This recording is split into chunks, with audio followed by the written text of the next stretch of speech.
1,24,000 نبیوں کو خدا نے ایک خاص نشانی دے کر زمین پہ بھیجا، اور جس خاص نشانی سے 1.25 نبیوں کا مخصوص ہونا ثابت ہوا، اس خاص نشانی کو ہی مذہب کی اصطلاح میں معجزہ کہتے ہیں۔ معجزے کے لغوی معنی ہیں جس کے سامنے عقل عاجز آ جائے، جو عقل میں نہ آئے اسی کو معجزہ کہتے ہیں۔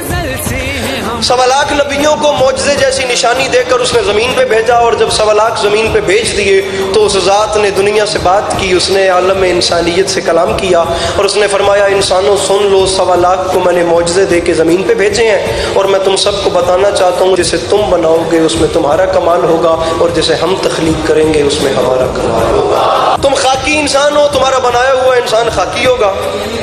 اور ہم نور السماوات والارض ہیں، ہمارا بنایا ہوا نور انا نور ہوگا۔ اس ذات نے اعلان کر دیا تم بے اختیار ہو، تمہارا بنایا ہوا بھی بے اختیار ہوگا، اور ہم صاحب اختیار ہیں، ہمارا بنایا ہوا احمد مختار ہوگا۔ زمانے والوں یاد رکھنا، جسے تم بناؤ گے اس میں تمہارا کمال ہوگا، جسے ہم بنائیں گے اس میں ہمارا کمال ہوگا۔ تم خاکی ہو، تمہارا بنایا ہوا بھی خاکی ہوگا، اور ہم نور السماوات والارض ہیں، ہمارا بنایا ہوا نوری نور ہوگا۔ تم بے اختیار ہو، تمہارا بنایا ہوا بے اختیار ہوگا، ہم صاحب اختیار ہیں، ہمارا بنایا ہوا احمد مختار ہوگا۔ انسانوں یاد رکھنا، تم مشکلات میں پھنستے رہتے ہو، تمہارا بنایا ہوا بھی مشکلات میں پھنستا رہے گا، اور ہم حلال مشکلات ہیں، ہمارا بنایا ہوا کائنات آدم و عالم کا مشکل کشا ہوگا۔ بس سیدھی سی بات ہے، انسانوں یاد رکھنا، جو تمہارے گھر سے آئے گا وہ تم جیسا ہوگا، اور جو ہمارے گھر سے آئے گا 1,23,999 نبی، ان میں 313 رسول ان سے افضل، پھر ان سے افضل 5 اولی العزم نبی، اور ان 5 کے بھی سردار میرے سرکار رسالت مآب صلی اللہ علیہ وآلہ وسلم۔ بات علی عباس عسکری اپنے یہاں سے شروع کر رہے ہیں جب 1,23,999 نبیوں کا کوئی عام سا معجزہ انسان کی عقل میں نہیں آتا، تو اس ہستی کا معجزہ انسان کی عقل میں کیسے آئے گا جو سرور کائنات بھی ہیں، اور جو سید الانبیاء بھی ہیں، جو خدا کی قسم محسن انبیاء بھی ہیں، اور جو باعث تخلیق دو عالم بھی ہیں، اور جو نبیوں کے خاتم بھی ہیں، جنہیں اللہ نے ہم جیسے تھے نہیں انہیں ہم جیسا بنا کے بھیجا۔ اب یہ ان کے ہم جیسا بننے کا کمال ہے کہ وہ ایسے ہم جیسے بنے، ایسے ہم جیسے بنے، کچھ ایسے ہم جیسے بنے کہ ہم جیسوں کو آج تک یہ شک ہے کہ وہ ہم جیسے تھے۔ یہ زمانہ سمجھتا ہے کہ یہ ہاتھ کے اشارے سے بادل پلٹانا، یا ابرو کے اشارے سے گو کو بلانا، یا ہلکی سی زبان کی جنبش سے درخت کو بلا کے کلمہ پڑھانا یہ میرے رسول کا معجزہ ہے۔ نہ ایسے معجزے پچھلے نبی بھی کرتے آئے ہیں، یہ بادل بلانا یا درخت کو پلٹانا یا کنکریوں سے کلمہ پڑھوانا یہ کوئی میرے رسول کا معجزہ نہیں، یہ تو کملی والے کی ادائیں ہیں۔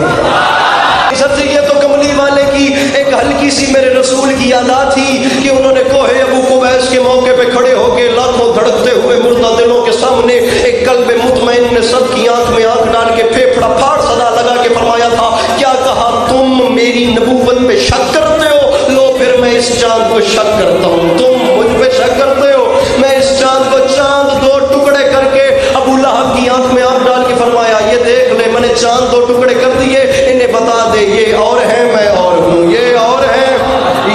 ہے میں اور ہوں، وہ ہم جیسے تھے نہیں وہ ہم جیسے بن کے آئے۔ ابو لہب نے بتا دے میں ان میں ان جیسا بن کے آیا ہوں لیکن میں ان جیسا ہوں نہیں، حالانکہ ہم ان جیسے ہو ہی نہیں سکتے، نہ عقلی اعتبار سے، نہ منصبی اعتبار سے، نہ اعضاء کے اعتبار سے، نہ اشیاء کی اعتبار سے، کسی حوالے سے ہم ان جیسے ہو ہی نہیں سکتے۔ آپ کمپیئر کر کے دیکھ لیں، یہ میرا ہاتھ ہے کوئی جب چاہے موڑ کے توڑ دے، اور میرے حضور کا ہاتھ وہ ہے کہ اگر اشارہ کریں تو کنکریاں کلمہ پڑے، ہاتھ تو ہاتھ رہ گیا، انگشت کی پشت پہ اگے ہوئے ناخن کا ایک اشارہ ہو جائے نا تو چاند 2 ٹکڑے ہو جاتا ہے۔ یہ ہمارے بال ہیں، یہ بڑھتے بھی رہتے ہیں یہ گرتے بھی رہتے ہیں، لیکن میرے حضور کے بال وہ ہیں کہ اگر ایک بال ہر کل اپنے تاج میں رکھے تو وہ درد سر سے شفا یاب ہو جاتا ہے۔ ابو صالح کے گھر میں ایک بال رہ جائے تو تمام رات فرشتے اس کے گھر میں تسبیح اور طواف کرتے ہیں۔ گجرات والوں سمجھ نہیں آتی میرے رسول اللہ جب ایک بال کا یہ حال ہے تو ساری آل کا کیا حال ہے؟ حضور کا ہاتھ اشارہ کرے تو چاند کے ٹکڑے، ہمارے بال گرتے رہتے ہیں بڑھتے رہتے ہیں، اور ان کے ایک بال کا یہ حال ہے سمجھ نہیں آتی۔ ہمارے بھی دانت ہیں، دندان مبارک میرے سرکار کے بھی تھے، ہمارے دانت بڑھتے بھی رہتے ہیں گرتے بھی رہتے ہیں۔ لاڈلی سی روایت تاریخ کے دامن سے نکال رہا ہوں، اور میرے حضور کے دندان مبارک وہ ہیں کہ اگر اندھیری کوٹڑی میں مسکرائیں تو کسی بی بی کو گمشدہ سوئی مل جاتی ہے۔ دندان مبارک اگر مسکرائیں تو کسی بیوی کو دن کو گمی ہوئی سوئی رات کو مل جاتی ہے، کہیں گمشدہ سوئی مل جاتی ہے اور جناب خدیجہ کو یک سوئی مل جاتی ہے۔